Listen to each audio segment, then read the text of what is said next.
choosing yourself, putting yourself first, that is actually benefiting the people around you. You'll be amazed at how much you can accomplish. Put yourself first. Hello, everyone. It's Gigi, and welcome back to my channel. I talk mostly about the law of assumption, self-development, and spirituality, and I'm so happy to have you here. So today I want to talk about why manifestation is a journey of self-discovery, with the operant word being self. We are going to jump right into it, but first, in the description box below, you'll find any information that you need to reach out to me. We can work together. It'll be great. I'm just so excited to get to know each other. Let's jump right in. My biggest pet peeve is seeing people holding themselves back because they think that they are being too self-centered, that they are being too entitled. It just drives me absolutely crazy. We do not want to be serving others from this self-sacrificial place where we are humbling ourselves to the point of thinking that everyone else knows better and is superior. No, that is not the energy we want. It is 2024, and we want to stand in our power and allow our higher selves, our souls, to be confidently coming through and allowing us to live life on our own terms. And there's a difference between soul-powered confidence and ego-powered confidence. It always gets mixed up and conflated.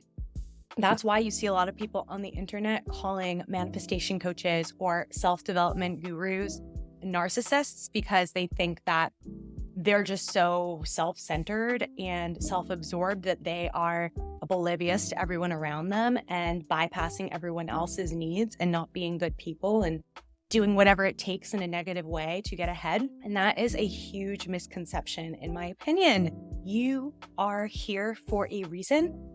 And by being yourself and by following your dreams to the best of your ability, you are paving the way for others and showing others what is possible. And I think that there is a lot of talk about finding mentors and people to look up to and expanders, and that's great. But I want you to consider, what if you are the expander? What if you have been the main character, which you are? But what if you gave yourself more credit and realized that others were looking to you as much as you're looking to others, and that you deserve to be a little bit selfish more often than not?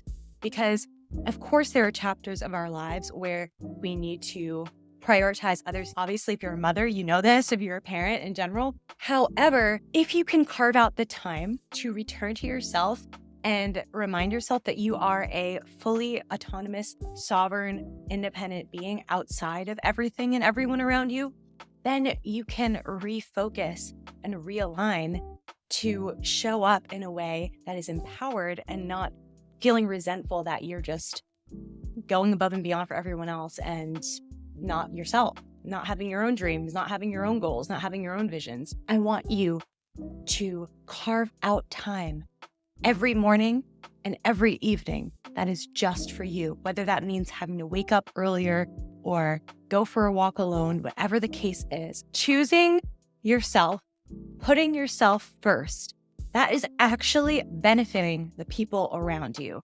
Because when your cup runneth over and you have a full cup of energy, inspiration, passion, purpose, then you can therefore spill it over in a positive way and share it with everyone around you. The more you can be back in touch with who you really are, the more you can benefit those around you. Put yourself first. It is about listening to yourself. Listening to what makes yourself happy, what makes yourself fulfilled.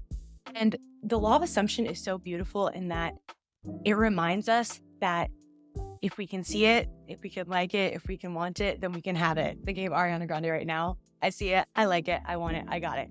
But truly, there's an amazing science fiction author named N.K.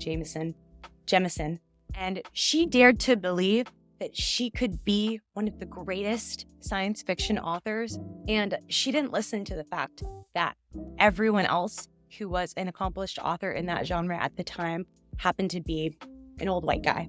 And she continued to put herself out there and put her work out there and share her talents, share her gifts with the world.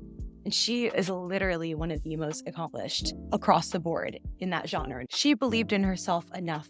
She followed her inspiration and passion enough, no matter what else was going on in her personal life, in the industry she was working in. None of that mattered because she was so laser focused on her vision and had that super glued so firmly. And she did it. She proved it to herself. And she didn't let anyone tell her anything otherwise. I was thinking about it, and I have been reading books about self-development and spirituality for over 2 decades. So that means I've consumed a lot, right? And one thing I have found as a common thread between any content that I've ever consumed about manifestation is that it's a journey of self. It's just hilarious to me that that has been the one common denominator across all the content that I've consumed. And yet I still see people saying, that's egotistical, that's narcissistic, all of these things, when people are creating boundaries and standing up for themselves and being a little bit tough, having self-discipline and not accepting no for an answer. And that can be seen as being difficult. It's a journey of authenticity and self-discovery framed in a way that is service-oriented. It's about serving the world by becoming your true self. We are human beings who are social creatures. We will positively impact others the more in tune we are with who we really are, ourselves. I have the power of awareness and Neville Goddard's final lectures here. I've been poring over these texts, and the thing that I keep returning to is that it's your personal vision that he's talking about. It's your awareness that is enabling you to create. I just want to read from chapter 11 of The Power of Awareness by Neville Goddard. You are free to choose the concept you will accept of yourself. Therefore, you possess the power of intervention, the power which enables you to alter the course of your future. The process of rising from your present concept to a higher concept of yourself is the means of all true progress. And I love this because it reminds me that if we're just taking everything at face value around us and only judging what we're capable of and what we can do in our lives based on what we can currently see and what we can currently conceptualize, then we're not thinking big enough. So many of us are just thinking about what we can do in terms of what we have seen others do. But instead of always looking for expanders and people to inspire you outside of yourself, have you ever considered you could be the expander for someone else? That you could be the one who dared to dream differently, think differently than everyone around you. And you didn't need to compare yourself to others at all because you were in your own lane. You were writing your own rules, creating your own blueprint. If you really take the time to see yourself as your own individual entity and not just a part of a family, a part of a community, a part of a friendship circle, whatever, if you stop just seeing yourself in relation to everyone and everything around you and start remembering that you are a sovereign, autonomous being, it will help you make more conscious decisions to move from a space of intentionality. This could be as simple as when you're going to pick something that you're going to have as a snack. You ask yourself, how can I pick something that is nourishing and energizing versus just comforting or numbing, where you can be good to yourself and put yourself first? How can I make a choice that's healthy and good for me, despite what's going on around me too? Everyone else could be eating junk food and having a ball, but you know it's going to make you feel good. And you know, as an autonomous, sovereign being, that you can choose what you consume. And this goes for consuming media, choosing to not partake in gossip, independent of everything and everyone around you, while still, of course, loving deeply and being part of communities and being part of family and friendship circles, all those things. We are trailblazers in our own right. We need to realize that we are our own trendsetters.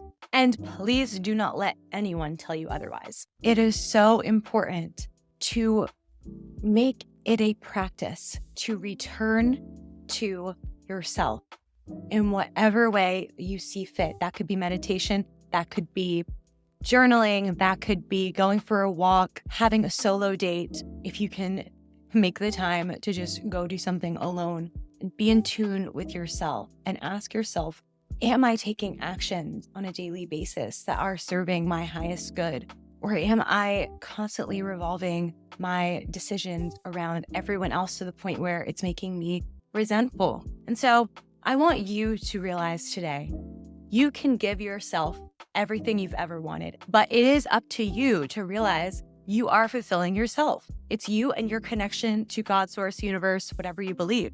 That's it. And that is what will happen.